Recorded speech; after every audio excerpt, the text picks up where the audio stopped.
Hey everyone, this is Shauna, and you're watching Ex Felon Unfiltered.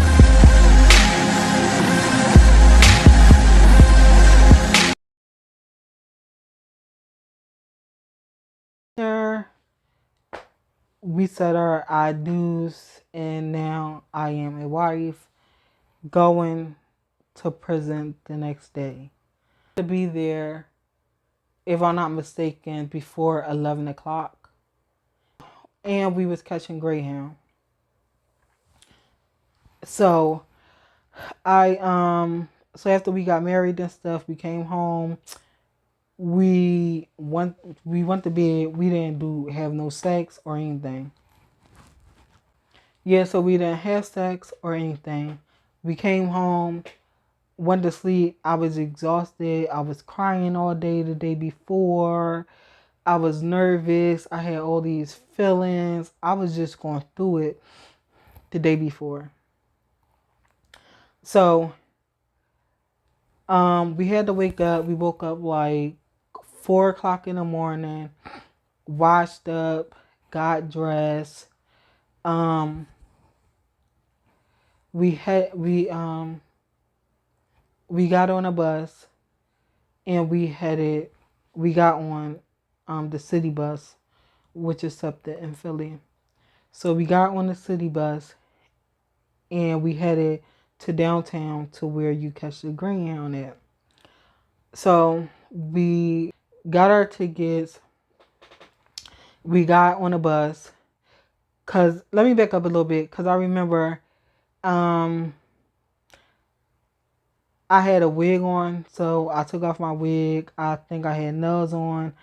I took off my nails because I know that, like, Benz, though, my sister, she was in and out of jail. Like, them the type of stuff you can't have, like, wigs, extensions, and all that stuff. So I made sure I took my nails off, washed my hair, braid my hair in straight backs. And I, yeah, and we went to sleep, woke up around like 4 or 5 o'clock, washed up, got ready, left out, got to the Greyhound bus station, and got our tickets, and we had to wait for the bus. And I was sitting there nervous. Um, I was just sitting there nervous. At this point, I don't think I was crying or anything like that. But I was sitting there nervous, um, feeling some type of way, mad at myself. Like, how could you let yourself get in this? Why did you do this to yourself? Different stuff like that.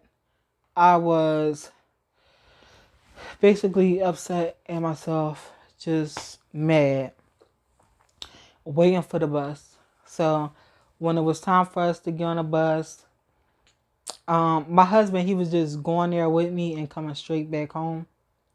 So um, I was sentenced to three years with probation and a fine, and I had to do my time at Danbury Federal Prison Camp. So I didn't go to like a regular prison. I went to a prison camp. So when we was on our way there, the bus was packed. There was a lot of people on there. Um, Still, I was mad, but I wasn't crying because at a certain point in time, like, I really wanted to get this done and over with. Cause I was sick of, number one, my whole entire life moving around, moving from place to place, not having nowhere safe to live at, worrying about the basic necessities and things like that. I just wanted this to be over with and get it over and done with. And that was that. So at this particular time, I wasn't, um, I was upset, but like I wasn't crying or nothing. So on our ride there, it was the whole ride was packed. My I was on the aisle seat, and my husband he was on the inside seat. So we was riding and stuff, talking and stuff. I really wasn't up to talking, and then out of nowhere, you just hear him busting out crying and stuff. And then I just like I don't know how to explain it, but like when he started crying, I just sat there because I was like mad. And then he stopped. Then he just bursted out, started crying again. And then like people started looking, and I said, "Is you okay?" He said, "Yeah." And then he did that like 3 or 4 times on the way there. And then when we got to Danbury, Connecticut, um, we left the money for the taxi home. So we had to hitchhike a ride to prison. My husband was like going to different people cars and stuff, asking them, can they give us a ride to the prison? Some people said no. A lot of people said no, and then there was one lady. She had a Jeep. She said yeah, cause she was on her way there anyway to go see somebody else. So, so she said yeah. So we got in there. Um, for some reason the madness went away, and like I was happy that I was happy that somebody was able to take us, because when I called there, they asked them, can they send somebody to come get me? They basically said no. Um, if you don't got nowhere to get here, walk here. And it wasn't like they were super far away, but to me, it wasn't a walking distance. So I'm glad that somebody that was on their way there to go see somebody was able to um was able to drop us off. Well, drop me off, and then drop my husband back off because he was going back home after that, because his ticket was for 1 o'clock and it was already like almost 12 o'clock, and we was asking people, can they take us to the prison? So um on the way on our way there to the prison, the lady asked me where was I going, to the camp or the institution. I told her that I was going to the camp, and she was like giving me encouraging words, telling me to stay strong, telling me everything will be okay, telling me good luck. She was giving me like I don't know, I'm about to start crying.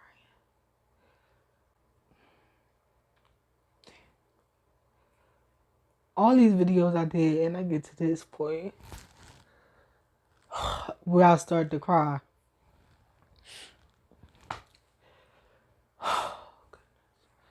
So she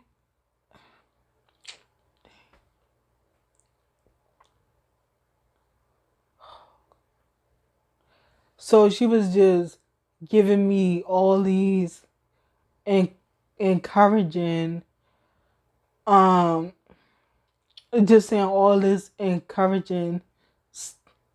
Oh, goodness gracious.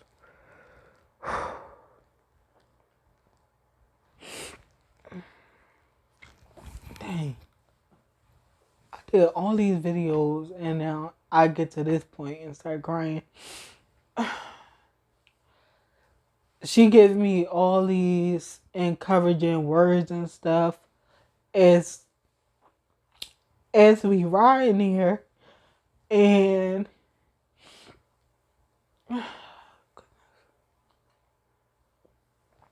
And I'm not crying because I don't know why I'm crying, but it's not like I'm sad or anything. It's just that um we was out there and like all these people was saying no, that they couldn't give us a ride, and then so happenly somebody that would, I think she even knew somebody that was there or worked there or something, and she said that she was on her way. She was on her way there, and this is a stranger giving us a ride, speaking positive words and stuff over me. And at the time, like, I didn't feel like um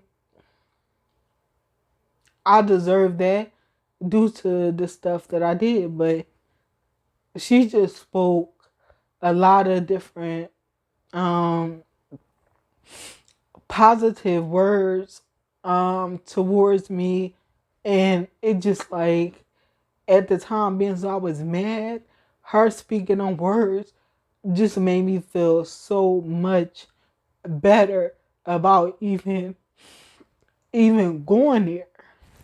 Cause even though I was at church and like um people was people knew that I was going to prison and they was giving me positive words and stuff, I was okay with that. But when we had to basically hitchhike a ride, and the lady was giving me all them positive affirmations, see,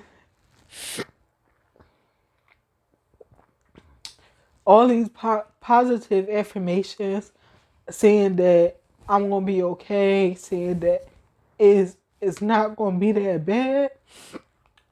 I just think that that was nothing but God, cause like you hear horror stories about people being in prison, and you hear all these horror stories about what goes on into prison. And I never went to prison.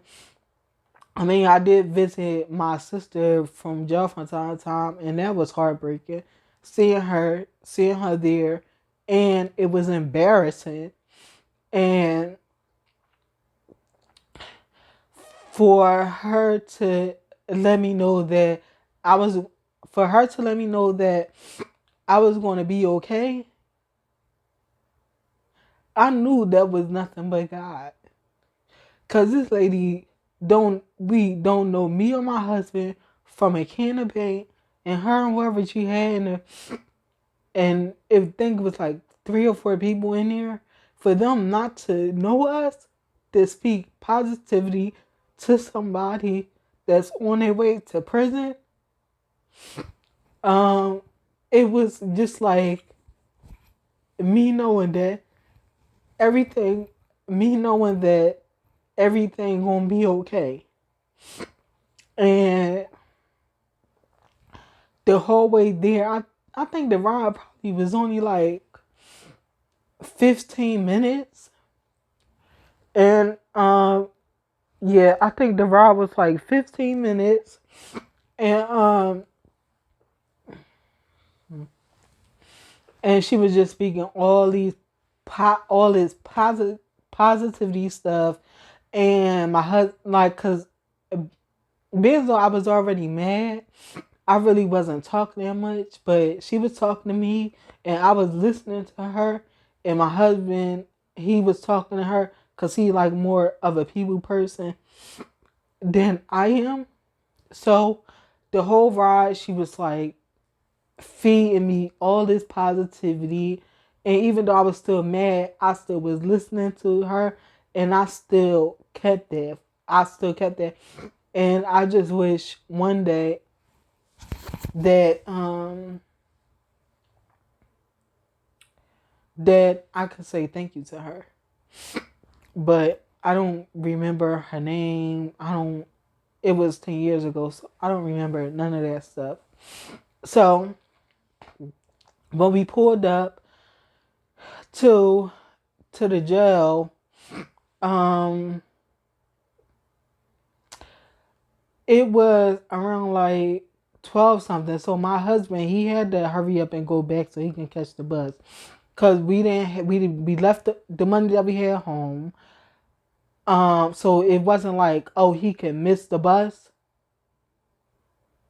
and get another bus. So he had to go straight home. So we both got out the van. We both got out the van. We went into the building, and I'm legally blind, so I brought my magnifying glass and my cane with me. So when we got out the van, and um my husband no, when we got out the van, and I told them that I'm here to turn myself in. No, when we got out the van, we walked in, and I was standing there because wasn't nobody there, and the lady came and said, "What are you here for?" I said, he said, "What y'all here for?" And I said, "I am here to turn myself in." And she said, "Who?" I said, "I'm here to turn myself in." And she asked me what's my name, what was my name and stuff. And I gave her my name. Um, and then she was like, "Okay, stand right there." So I gave my husband a hug and a kiss, told him that I'm gonna miss him, and then he left. And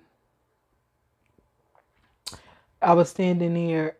It wasn't for a long time, cause what I forgot to say in the beginning is that bands I had, I think I when my husband had to hurry up to get back to catch his bus.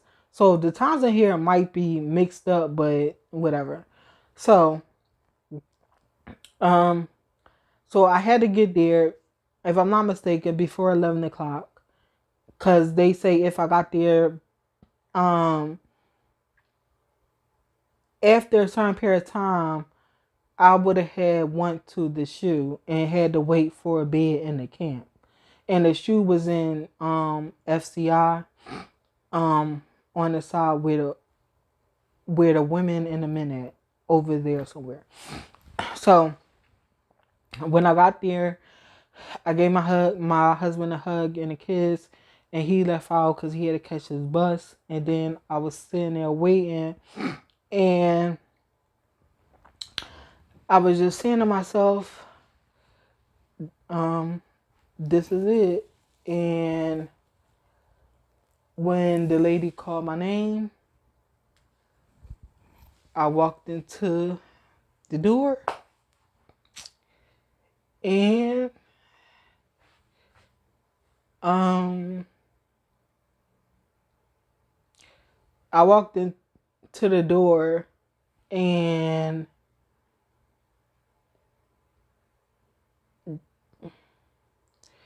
the sound of, they make you know that you getting locked up, cause they had to, cause the sound of the door, how it slammed and everything. And I was just saying to myself,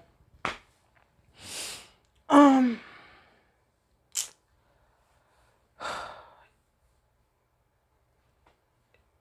this is it. This is gonna be your life for the next 3 years. So in the next video, I will share with you all what happened after that.